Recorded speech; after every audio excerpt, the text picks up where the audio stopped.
He started off as an artist, studied graphic design, quit everything to focus on music, then decided to start a menswear brand. His career also began just picking t-shirts in a cold factory 8 years ago, visualising the start of I Love Ugly, then progressed on to sell in 86 countries all over the world. Would you please welcome Valentin Ozich.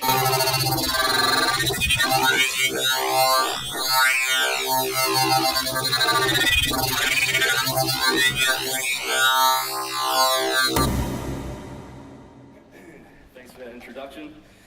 I need to get whatever you're on because it seems to make you comfortable and be working. Before I start, can I just see a raise of hands who haven't heard of I Love Ugly? Cool, some fresh meat, good. Cool, well, firstly I want to let you all know how honoured I am to be speaking here in front of you. It does mean a lot to me, and to be honest, I'm still trying to work out why Semi Permanent actually asked me along, and hopefully you guys aren't going to be looking for a refund once I'm kind of done. Hopefully give you a bit of value. It's one of those kind of cheesy jokes, you know, icebreakers. But anyway, I've never actually spoken to this many people in real life. I'm still trying to settle this little nervous twitch in my right leg, but get in there. But the biggest audience I've spoken to is probably around 50 odd people. But ironically, I speak to hundreds of thousands of people on a daily basis on the internet. But for the record, this is a lot more nerve-wracking. And when I Googled how to write a speech, it said that it's more likely that people are going to remember what they had for lunch than what you had to say. So as you can imagine, after reading that, I felt a lot more enthusiastic about today. Anyway, my name is Valentin Ozich. I'm 31 years old. I'm the founder of I Love Ugly. I grew up in West Auckland in a modest but entertaining household. I have 5 siblings. My parents were immigrants from Croatia. My dad a winemaker, mum a school teacher. The first 25 years of my life, I didn't know what the hell I was doing or where I was going. But I did know that I was passionate about and had some skills in art, clothing design, marketing, and a little bit of entrepreneurship. I'm now married, I've got 3 children, but I'm no smarter, talented, stronger, or gifted than any of you are. And this is what's going on in my stomach right now. Yeah. Anyway, today I'm going to be honest. I'm going to speak from my heart, I'm going to be authentic, and I'm not going to bullshit you. If I say anything that offends anybody, I do apologize in advance. And please know that this is not my intention. My goal is for you to still remember the lessons of this talk in 6 months' time and not what you had for lunch. I'm not here to talk about design or how I get inspired. I feel there's enough talent here to know how to do that. In fact, nowadays I only spend a fraction of my week actually doing that stuff. I actually find it a difficult topic to talk about, and I believe I actually wouldn't be giving you guys much value. For today, I want to talk a little bit about my story, using it as an example that anything in life is possible. I want to teach you that naivety and the power of questions is a very powerful tool if you let it. I want to convince you about the importance of marketing and that perseverance is key in anything you do. Hopefully by the end of my talk, I'll prove that 80% of success in life and your work is psychology and 20% is actually doing the work. So my first point, or my first topic today is naivety. I completed high school, but was a lost young man. People called me sleepyhead because I was always tired. I guess that's what happens when you don't know what you're doing or where you're going. My mum encouraged me to go to design school because she believed that I had some talent. I went, but I hated it. But I'm thankful that she had the belief in me.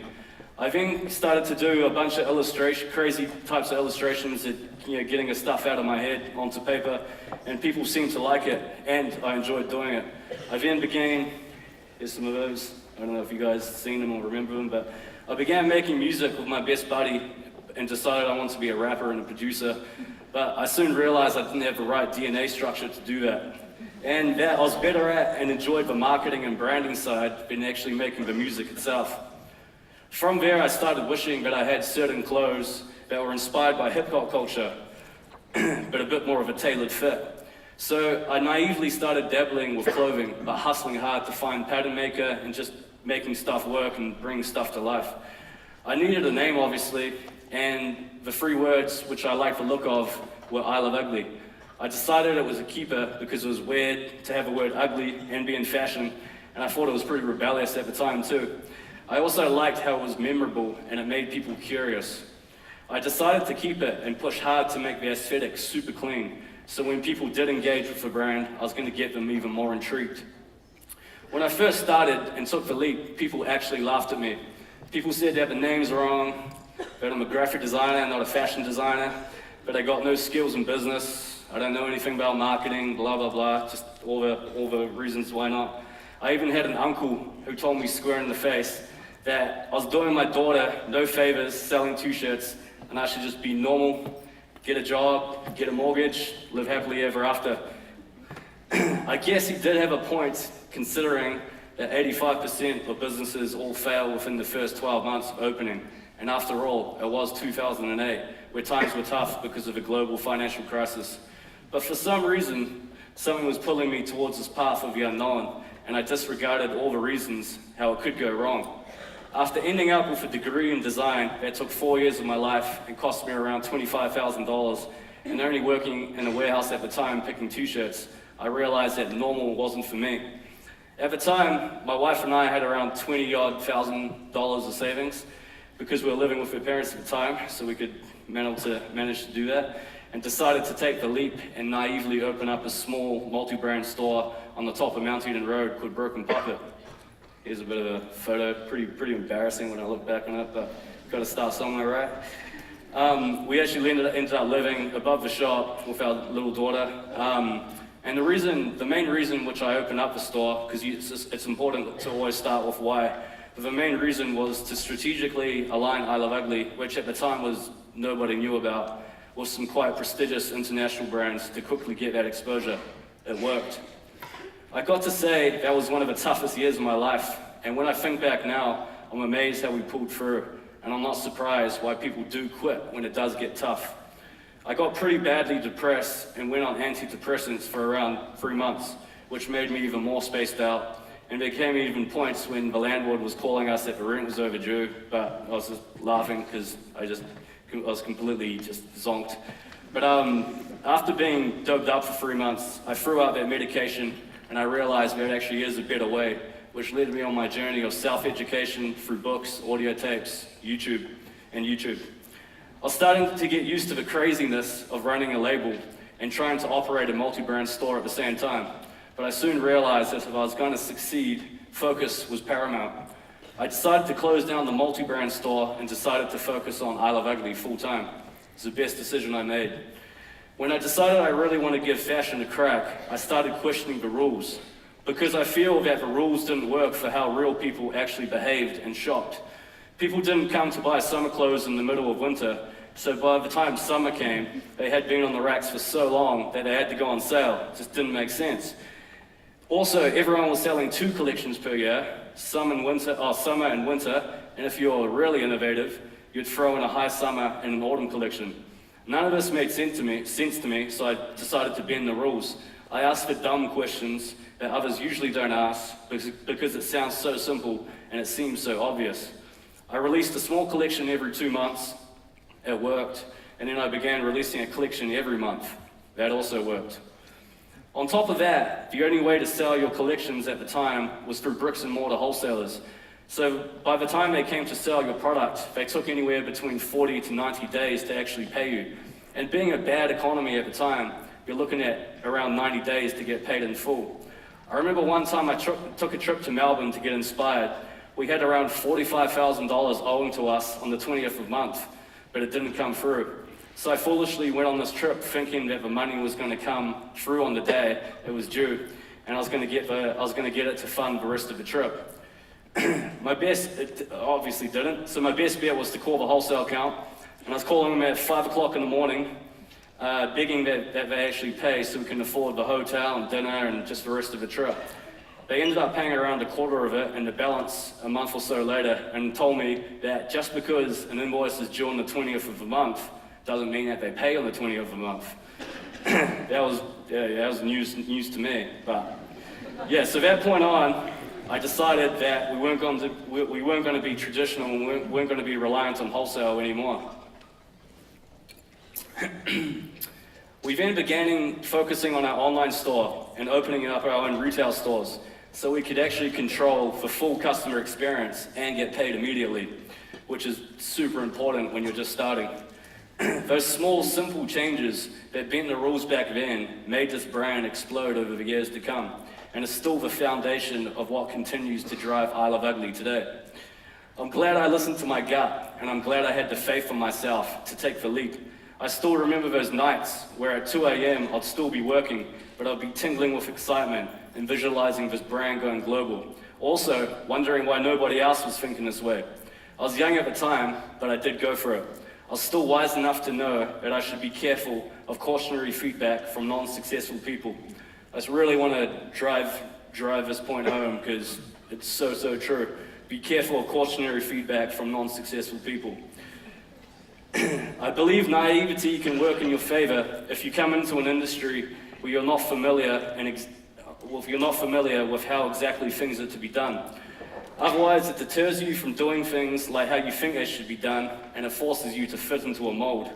It's amazing when you begin asking a question why. You soon realize the reason people haven't done things a certain way is because they haven't asked the simple but yet obvious questions.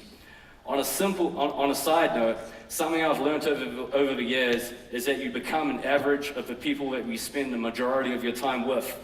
So one of the easiest things you guys can do to becoming a better version of yourself, or creating a better work, or being a better creative, is spending more time with people that are much more successful or skilled than you are.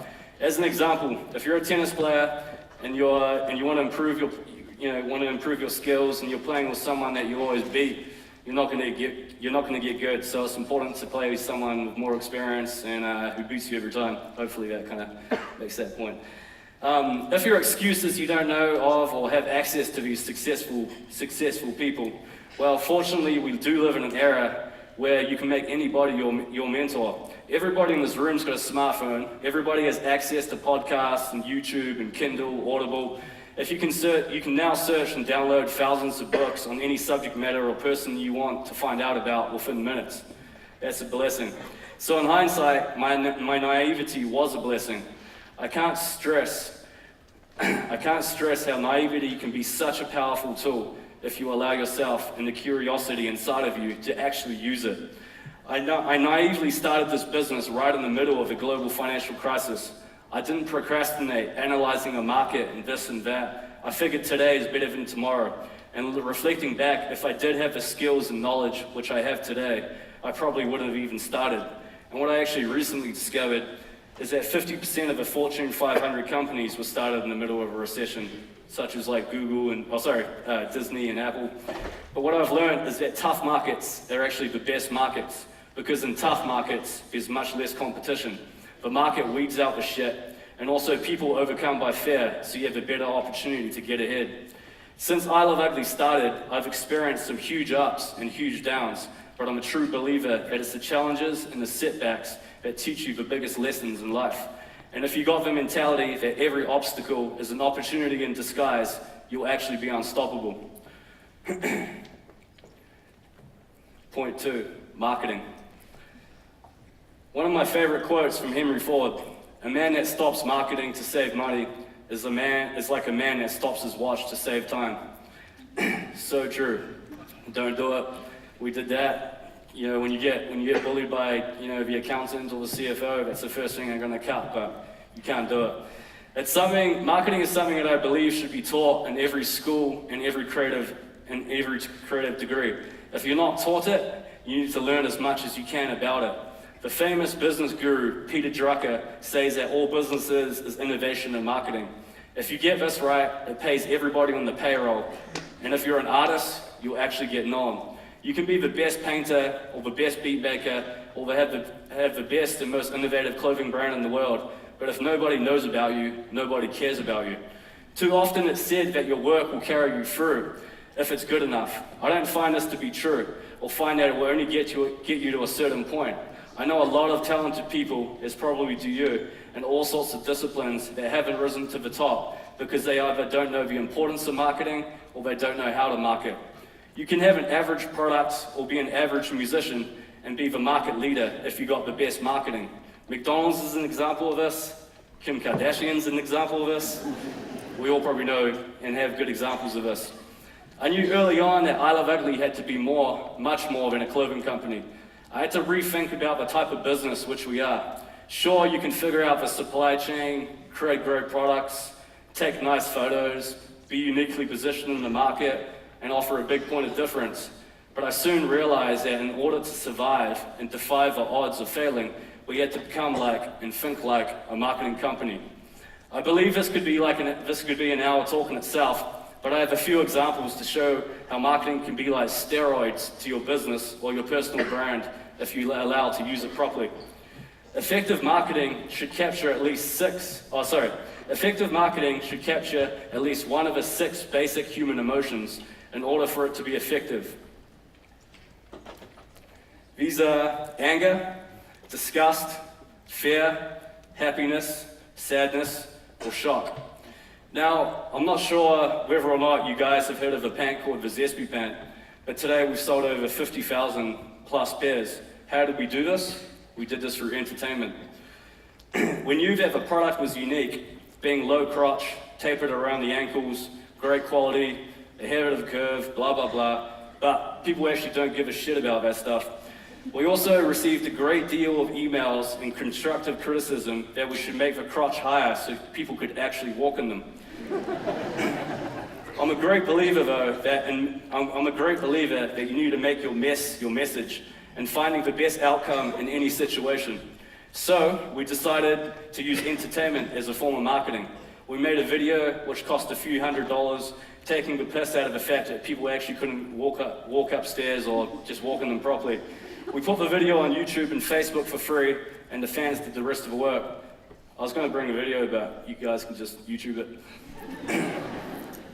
We created a whole culture around this and created a piece of content that resonated with our existing audience simply by acknowledging the flaw in our product and embracing it rather than ignoring it. People loved it, people hated it, but most importantly, people were talking about it, sharing their stories and experiences. Sales went up because people were talking. The tipping point came when Jay-Z got a pair, ASAP Rocky got a bunch of pairs, then Rita Ora, Zayn Malik, and last but not least, Justin Bieber. He actually got 15 pairs. Aspire to inspire before you expire. This is one of our core principles. It's to drive our customer to achieve their aspirations. In order to spread your brand and service, you need to stand for something that's actually bigger than the product you're selling. The product should simply be a way where people can actually transact with your ethos. When people engage with I Love Ugly, we want them to feel and behave in a certain way. We want people to come to us not just to dress good, but to feel good. We figured it's not a demographic that we are selling to, it's a psychographic. A psychographic is a common attitude, personality, and aspiration your customer has and shares. It's not about how old they are, what sex they are, or what city they live in. The most important bit of real estate is the corner of the customer's mind that you want to occupy for any brand. As an example, when people think running, they think Nike. When they think simplicity, they think Apple. When they think inspiration, we want them to think I Love Ugly. We ran a campaign a few years ago titled Generations, showcasing a bunch of younger kids talking about their dreams and a bunch of older gentlemen talking about their regrets.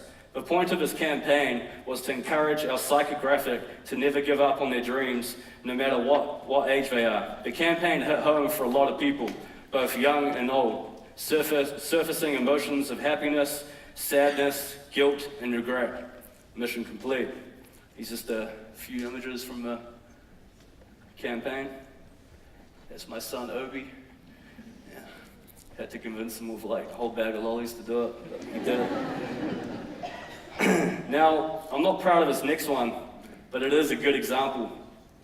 And again, I apologize in advance for anybody that we did offend at the time, and I had to muster up a bit of courage to kind of resurface this. But I've actually pixelated the image, so you can't even really tell what it is, but it's for my own safety as well. But we wanted to release a new product to the market, rings. First, how the hell do you market rings without being cliche and blending in like every other jewelry brand has done? I didn't want this product line to trickle, I wanted it to explode from the get-go. I wanted to create a campaign that would go viral and get people talking. Once again, I went to my toolbox of the 6 basic human emotions and I picked out the emotion of shock and surprise. Now, I'm not sure who saw the campaign, but it took off. Unfortunately, I didn't think it through properly, and before I could change anything, it already spiraled out of control. People said we were sexist and condoned a bunch of horrible things, which, by the way, I'm not. After receiving countless emails and complaints from the Advertisement Standards Committee and having a campaign spread to the New York Daily, the Daily Mail, and every other news channel and radio channel in New Zealand and Australia, we pulled it. Web traffic, however, went through the roof. We were top of mind. The rings sold out in 24 hours, and we even sold a bunch of $1,500 gold rings. It created a mess, which took a while for us to bounce back from.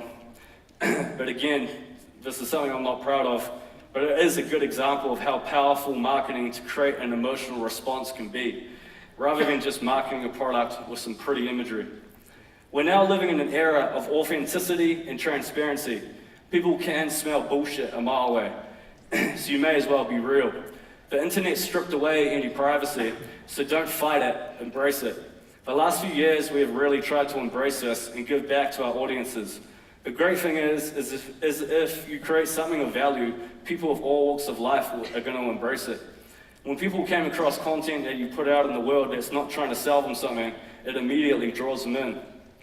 So don't behave like a 16-year-old that's just discovered girls and try to transact on the first move, because the market's going to slap you for it. No offense to any 16-year-olds. But yeah, last year we put out a small campaign called How to Make $1 Million Selling Clothes. If all else of the 6 human emotions fail, give honest, authentic value. To this day, I still get emails from people thanking us that we put this out. This is my last point, perseverance. This is one of my favorite topics, and probably what a lot of speakers have spoken about this weekend, but it's actually so true. I think I could talk about this for a couple hours. 9 months ago, I experienced one of those moments in your life where it just wakes you the hell up. I got a call that my wife and 3 kids had been in a serious car accident. Besides some head trauma, they were okay. A few days later, I got a call from my mum that my grandfather was dying. 4 days later, he sadly passed away. A few weeks later, I got a letter from the bank demanding we pay over $500,000 to them in 7 days, or by shutting us down, by calling in the liquidators. Fuck. We weren't trading the best at the time, and our bank wanted out of fashion after they had a few massive corporate fashion retail businesses go into liquidation.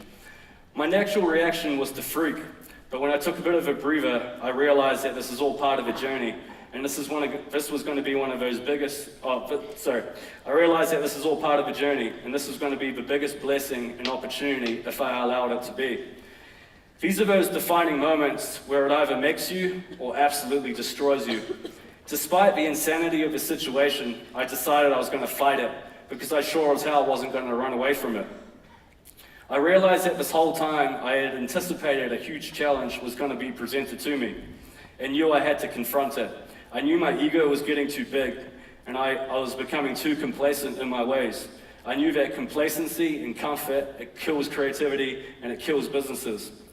People that have been successful before end up becoming too confident in themselves and avoid asking those tough questions that you asked in the beginning. I fell victim to this. It's also super weird that when you begin to run out of money, you begin to get the most clarity. Why? Because that kid inside of you wakes up again, and you begin asking more questions. You question your assumptions a lot more, and you end up running a lot more experiments again. And for the record, I recommend you do this ahead of time and make it part of your company's culture, rather than getting to the point like I got to. But when you run out of money, or need to pay back a lot of money, you're forced to do this anyway. I also highly recommend, if you're in business or have a company, to be asking these important questions as well as possible. To be asking these questions as often as possible. These are a few kind of dummy questions, but how can I put myself out of business? What's the biggest threats right now? What's the biggest opportunities? Is Amazon going to destroy me? They are coming to Australasia. If Facebook doesn't allow me to use their service anymore, what am I going to do? You actually need to be asking these types of questions all the time. Necessity is the mother of invention. so make it a necessity. Sometimes too much money is actually a curse. Less money forces you to think a lot harder. Avoiding to ask real questions can kill you, so make sure you ask them on a regular basis. So back to my story. Let's have some water. How was I going to get out of this pickle with the bank? I mean, $500,000 is a substantial number. I remember walking back into the studio after visiting the bank, pretty much paralyzed and not knowing what to do. I was going to make up some flaky bullshit story to my team, but I decided to come clean about what was going on. And after all, that is one of our core values. I then told them that regardless of what happens, we're going to fight this and we're going to win this. Then I asked for their help. We made a plan and we got to work. With some hard work and some long hours and some honest marketing and a shitload of positive talk and strengthening of my psychology, we managed to push through. It wasn't pretty, but we did do it. We managed to negotiate a bit more time with the bank and ended up paying back every cent in about 38 days. No thank yous from the bank. It was more of a get lost and good luck to you. That made me real pissed off, but I used it as fuel rather than letting the anger use me. Last month, we just had one of the most successful months we've had in nearly 2 years, and I'm bloody proud of my team and what we've done. And apparently fashion's dead. But sometimes you get that second shot, sometimes you don't. Fortunately, we got that second shot. I believe there's no concrete formula to finding out what works and what doesn't. If you're an artist or a tech startup, your success pivots around the number of risks you take and how much content and experiments you're willing to put out into the market. It's your ability to adapt and reassess once you have tested your work or service to the market. You need to get used to the idea that if you are ambitious, you're going to encounter failure. That what you think will work may not work, and what you think won't work may just end up working. In the end, the market does decide whether or not you are good enough, or what you're creating is needed in their lives. If you do get no response, I believe you're not pushing the boundaries hard enough, or what you're doing is simply average. Average is bad. You can't blend in. There's way too much noise out there and way too much choice. You gotta stand out. You gotta be the black dot on the white piece of paper. In fact, you gotta be the black dot with all sorts of colors around you so you can stand out and grab people's attention.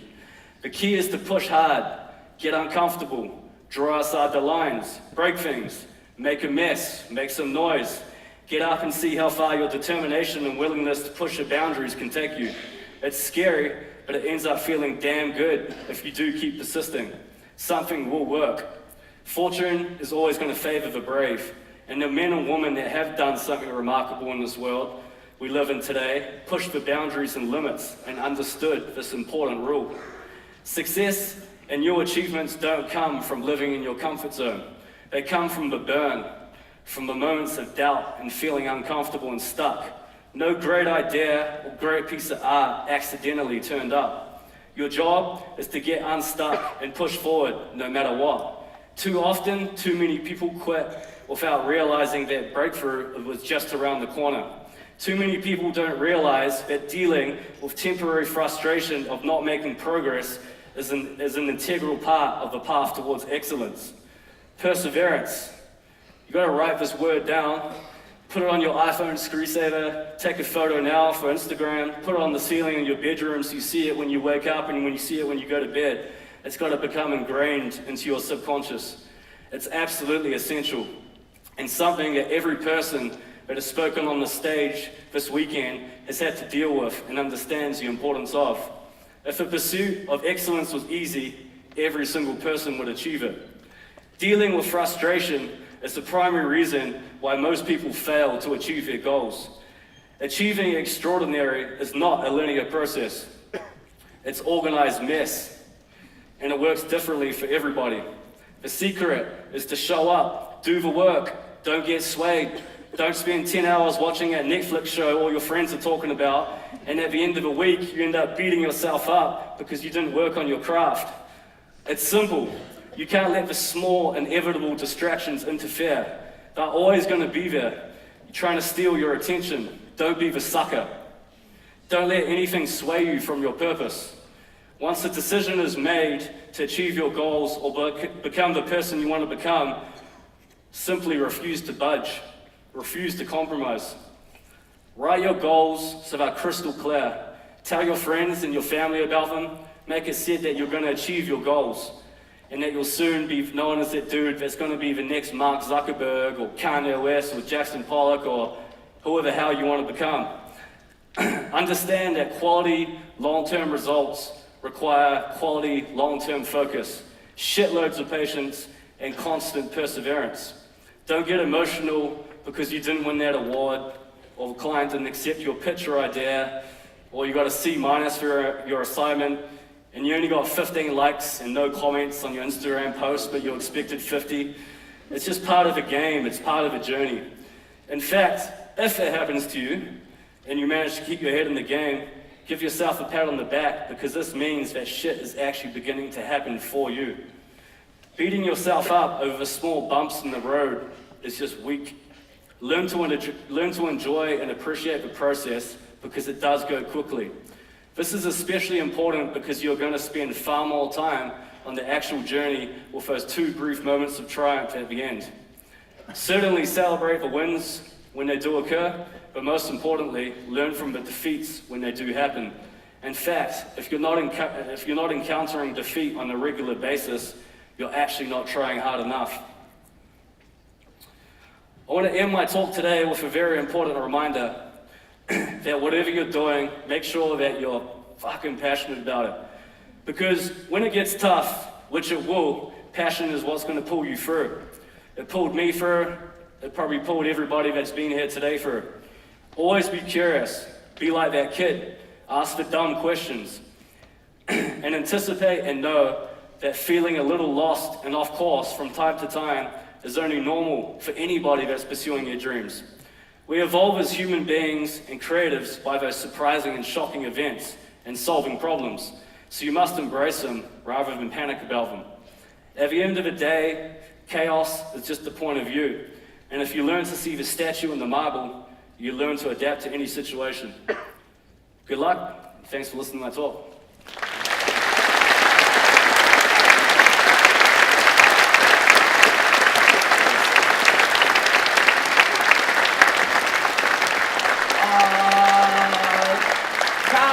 What I had for lunch. Good food. I've seen a lot of Semi Permanent. That's one of the best talks I've ever seen. Really? It was fucking magnificent.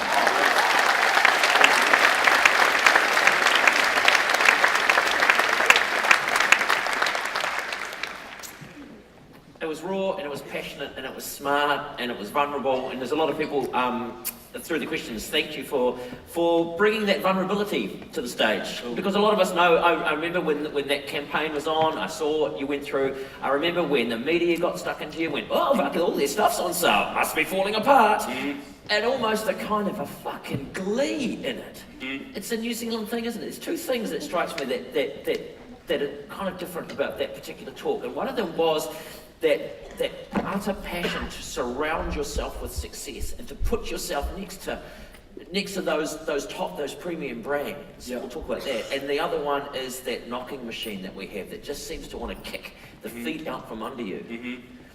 You know, and yet here you are. Yep. Is your mum here? Yeah, she's here. Let's give her a round of applause. Yeah. Who's she? I see you, Mum, because here I spoke about this one, that person that empowered you. She said, go to design school, probably at a time when a lot of people were saying, oh, you know, like your uncle, you know, you want to go and get a real job. Yeah, definitely.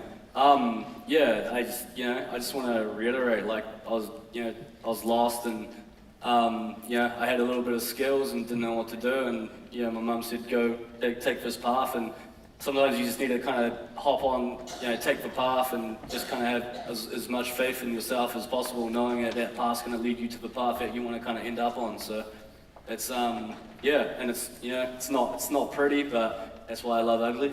And I'm just kind of stoked to be here. I remember coming here like, I don't know, a decade or so ago and being in the crowd and being like, I don't know, people talking and something inside my mind was like, fuck, I just want to be up on that stage, Because you're hungry. Yeah, I'm hungry, you know. Where does that come from?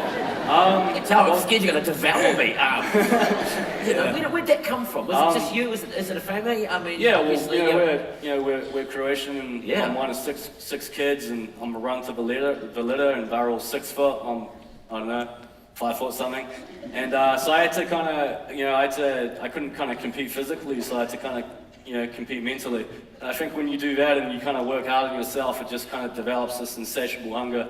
And I've got 3 little children as well, and then I just want to be the dad that provides and leads a good example. And I know that if anything is gonna, we all complain about kids and this and that, but it's the parents' fault. You gotta be example at home, and then hopefully your kids will be example of their friends, and on it will go. And same thing with my staff as well. I just try to be a good example and try to make people become the best versions of themselves. Must have been pretty tough going in that day and saying, hey, look, the bank's just sent me an email. Oh, definitely. I was all like, swallowed my tongue. I was actually paralyzed, and I was just walking up the stage, and I was like, fuck, trying to make up some bullshit story, and then just truth came out. Because it doesn't work, hey? That bullshit doesn't work. Nah, people, especially in New Zealand, New Zealand as well. Like people just sniff that out, and they'll sniff it out quickly, and then they'll kind of, they'll chop you. So just be authentic, be real. Can't go wrong. Yeah, particularly if you want to bring people on that journey. Yep. Yeah. Are you still with the same bank? Absolutely not. I'm actually looking forward to, seeing those guys. The bank themselves are a business, Yeah. And if their clients or whatever doesn't kind of meet their criteria, they've got to make changes. I understand, but it definitely kind of pisses you off. But yeah, thankfully we've got a new bank and are supportive, and we've been. And that's important again. That those people who have that vision and they're there, they've got their money. People go, Yeah, we're going to invest in that. What do our algorithms Oh, say? Let's ask definitely. the bots. Well, when this was happening, so basically I was dealing with the pressing issue of the current bank. Plus, I was trying to put together a pitch and try, pitch ourselves and our story and remind people that, remind the banks like, hey, this is my vision. This is where we want to go. So that took like a lot of effort in itself, but eventually got there. We got turned down by 3 other banks, and on the 4th one we got it. Best moment I had in a long In many time. ways, that seems to be that story, that your ability to just go through these hurdles, to keep falling and stumbling. And when you're falling, it's like running down a hill. You're bracing yourself. You're getting hurt. You're definitely. rolling and picking yourself back up again. And again, that sense, I wrote a little note down around that. What I like is that sort of dichotomy. There's a lot of people here, and I've met these people. I'm in the arts. It's all about the art. But actually, that business and that marketing, that's an art as well. Oh, definitely. And the thing, So where did that come from? Was it necessity? Yeah, necessity, and I just developed a passion for it, and I was like, okay, I'm naturally a creative, I'm an illustrator, graphic designer, I studied graphic design. Yeah. Oh, thanks. But then I was like, okay, cool, well, what goes on in my head, I can apply that to business and apply that to marketing, and you just get into this this groove and this space where everything starts to kind of unfold, and you see it, and you just kind of make it happen. And that's what we're doing for our business and doing for marketing. And but the most important thing is just trying to get yourself in this state, because what I mentioned earlier before, like 80% of it is actually in your mind, and kind of, in the morning when you don't feel like doing it, or, actually going to work and, doing this thing, because there's days where you just don't want to do it, but you actually have to push yourself to actually get out of bed and chuck your shoes on and go to the office, and that's 80% of it. The 20% of it's actually doing the physical work. Like those days when, you had to retrench, you had to, close some of those stores. That must have been not only painful, embarrassing. Yeah, definitely. It was embarrassing. Like, we opened this beautiful store in Los Angeles, spent way too much money, around $500,000 on it. Everything worked. The thing is, we opened the store, we did $17,000 US on the first day. We had a queue around the corner, we had people coming in, they were signing the stuff. That stuff worked, but it was all the other stuff, the non-pretty stuff, which we didn't really focus on, and that's kind of what, that was the little thing that kind of, the straw that broke the camel's back. Because for a lot of people, it is that sense of kind of shame, where they fall down and they take it all and go, well, this, I can't go outside, people are going to know. What are those little things that you use to come back from that? I just accept. From West Auckland. Yeah, I just accepted it, it's going to happen, and, when you do listen to those audiobooks and watch those guys on YouTube, they all go for it, And the thing is like, if you actually, that's what I was saying in my talk, if you're going for and experiencing it and you continue, then, you know, it's eventually something's going to click, something's going to happen. Also, like when, you know, I'm not a big Justin Bieber fan, but there's a lot of Justin Bieber fans out there. That's why there's Justin Bieber. And suddenly, you know, he's wearing your pants. Yeah. Well, how many pairs? He brought 15 pairs. 15? There's a guy that says laundry, can't be fucked. Put on a clean pair. Yeah. You know. Yeah, no, it's cool. It's pretty cool. Yeah. But I, to be honest, like, I much prefer that guy that's, you know, up and coming, and nobody knows about him, and we support him. Because everybody's going to support Justin Bieber, you know? That's right. We want to he support doesn't have that to pay guy. for anything, which is the irony. Definitely. All that cash. Definitely. We want to support the guy that's in Brooklyn. He's hungry. He's 18 years old. You know, he's trying to put something together, and you know, we try to put a package together, showcase him to our audience, and you know, try to give him some exposure. That's the guy I'm attracted to that type of person. Ever bump into any of your sort of your old teachers? What's that, sorry? Ever bump into any of your old teachers? Yeah. So what are you doing now? Oh, I'm in the t-shirt business. Yeah, there's this one teacher, because when I left school, I was going to be a screen printer, and then she basically rang my mum and begged her not to do it, not to allow me to do it. And then, I'm still thankful to this day. I actually had lunch with her a few years ago and thanked her. Yeah. Because we don't often do that, do we? We leave it too late. We leave it to someone's funeral to go back and say, hey, that thing that you did for me, that changed my life. Oh, exactly. You gotta, you know, try. It sounds corny, but experience gratitude as often as possible. Yeah. That can, like that week I had, you know, at the bank, my grandfather, you know, could have been a second earlier and could have lost, you know, my whole family. Like, you know, that stuff happens, you know. Perspective, eh? Yeah, definitely, 100%. What's a typical day like now for you? What do you do? Yeah, it's pretty full on, because, you know, just being frank, we're still in the rebuild phase, which is actually fantastic, because, you know, I like that saying, when the tide goes out, you get to see who gets caught with their pants down. And the thing is when the economy kind of dried up and a whole bunch of brands and businesses got caught with their pants down, and we did as well, and now we're trying to like put those pants back up and rebuild. And I think, now we're just, you know, we've got a real small team, some of them here, and the day is like, okay, cool, let's just focus on the basics and go back to our core and do the basics right again. And then, I've got little children as well, and try to be like, try to be present for them, because they're the ultimate, you know. Because that is true, you know, because a lot of us can get lost in that time, but that to spend that quality time with them. And to use another kind of sea-based metaphor, also if you are caught in that rip and you're being swept out, and things are going downhill, it's also then a very good time to see who swims out and gives you a lifeboat. 100%. Like that's when, you know, true friends come out, and you see who likes you. Yeah. Exactly. Where to from here? What's happening? What's going to be going on? Yeah, like, you know, I always... You're still doing... How much design do you do? I mean, I'm actually fully doing the products now, which is actually super fun. Like, it's a real luxury. My first collection last month, we had our best, most successful month for nearly 2 years. And I think because I was just wasn't trying to do this or that or follow this trend, just going back, just do simple, everyday premium basics with a little bit of a twist, and just do that, and then make sure we do it right, present it beautifully, have a strong concept, strong story, and some great marketing, and because that's the key, isn't it? I mean, there's a lot of t-shirts out there. I went into a t-shirt store in Newmarket the other day. There was quite a nice black t-shirt. It was okay. I thought, and I took it off the rack, and I looked at the price tag, and it was $239, and I went, no. So people want that story. They want to buy it. They want a sense of being a part of something. Definitely. Well, the way I look at it is, you're gonna have 5 black t-shirts on the rack. What's gonna make people pick up an I Love Ugly one from everybody else's? It's not gonna be, maybe price will kind of factor in, but it's the way that the brand makes them feel. It's the stuff they do outside of just the product. The marketing, the message, the videos. That's the stuff that's going to make people pick up your t-shirt, black t-shirt over the others. Because the thing is like that 200 plus t-shirt that you brought, they've done a good job of, actually, convincing you and kind of like, getting, having like an emotional connection with you. You may have done it, you may have pulled the trigger. Because there's still a huge market for $250, blank t-shirts out there. Where? Who?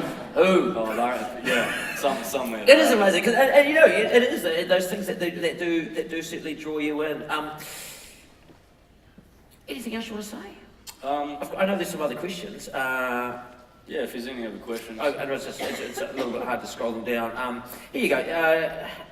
Hene said, you're such an inspiration. What advice do you have for young designers that are just starting out? Where should we start? And in a way, I think you've probably said that, eh? Just start. When we put this, we've done shitloads of videos and content out there. Honestly, it's just starting. Like, I just started. Everyone here started. You started. Just got to start. Steal a laminated TVNZ visitors pass and then practice a bit of screen printing. Exactly. What's happening tomorrow? What are you going to do? Tomorrow? Day off? Are you getting some time? I'm actually glad this is over because I spent like probably a lot of time thinking about it. And it's printed, eh? That speech. It's printed. I wrote it. You're going to disseminate that? Because I tell you what, there are some fucking great pieces of it. Oh, great. I want to hopefully convince Semi Permanent to give me a video and put it out there to the world because that's going to be the best marketing for them, you know? Yeah. It's all about content and the film. It is about content, but you know, content's like a buffet. Yeah. There's a lot of fucking content out there. Content like we saw today that was raw and honest and vulnerable and powerful and smart. You know, that is gonna sell. It's gonna buy. Awesome. And I think there's probably a lot of people out here who were skeptical of you, who thought that guy, I saw that campaign or whatever. I saw those stores. I saw the media around that, and I reckon you changed their minds. Oh, cool. I hope so. And hopefully I didn't offend anyone. I just want to speak from the heart, be me.